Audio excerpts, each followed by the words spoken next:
Holiday 40 నుంచి 50,000 వస్తాయి. రేపు ఆగస్టులో వచ్చేటప్పటికి నెక్స్ట్ స్టేజ్, ఇప్పుడు నెక్స్ట్ స్టేజ్లో ఉన్నాయి. ఆగస్ట్ వచ్చేటప్పటికి మన అంచనా ఏంటంటే 80,000 నుంచి 1,00,000 రీచ్ అవుతామని అంచనా ఉంది. అప్పుడు ఏమవుతుందంటే మనం ఇవాళ పెట్టిన 40,000 ఎగ్స్ని ఇవాళే డెలివరీ చేసేస్తున్నాం. మనకి అంత డిమాండ్ ఉంది. అంటే ఒక రోజుకి 40,000 ఎగ్స్ 40 నుంచి 50,000 వరకు వస్తున్నాయి. 40 నుంచి 50,000 ఎగ్స్ వస్తాయి. ఏ రోజు ఆ రోజు వెళ్ళిపోతుంది. ఇవాళ మనకు అంత డిమాండ్ ఉంది. హ్యాచింగ్ ఎగ్స్, ఏకే దేశీ అగ్రి ఫామ్ ఎగ్స్ అంటే మనకు అంత డిమాండ్ ఉంది.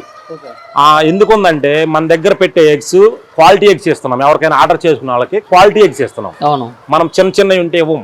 ఎందుకంటే మళ్ళీ వాళ్ళు హ్యాచింగ్ పంపించుకున్నప్పుడు చిన్న ఎగ్ వచ్చినప్పుడు అదేమన్నా పిల్ల కొంచెం డల్గా వచ్చింది, చిక్స్ డల్గా వచ్చింది. అదే పెద్ద ఎగ్ అనుకో చిక్స్ బాగా వచ్చింది. అందుకని చెప్పేసి మన మీద నమ్మకంతో వాళ్ళు వచ్చి మన దగ్గర ఆర్డర్ పెట్టుకుంటున్నారు కాబట్టి మనం క్వాలిటీ ఎగ్స్ వాళ్ళకి ఇస్తున్నాం. మన ఈ 40,000 ఎగ్స్ యాచరీకి వెళ్ళిపోతుంది. మన దగ్గర డైలీ మాకు 10,000 మాకు 20,000 అని ఉంటుంది. కస్టమర్స్ని పోగొట్టుకోకూడదని చెప్పేస్తున్నాం. అంటే ఇప్పుడు 40 నుంచి 50,000 వస్తున్నాయి కాబట్టి ఇప్పుడు ఈ ఉన్న కస్టమర్స్కి ఇస్తున్నాము. రేపు ఆగస్ట్ 1 నుంచి మనకి 80,000 నుంచి 1,00,000 టార్గెట్. అప్పుడు ఫుల్ ఫెజ్లో మనము అటు డెలివరీ ఇవ్వగలుగుతాము. మన యాచరీకి ఇంకా పెంచుకోగలుగుతాం 6. ఓకే, ఇంకా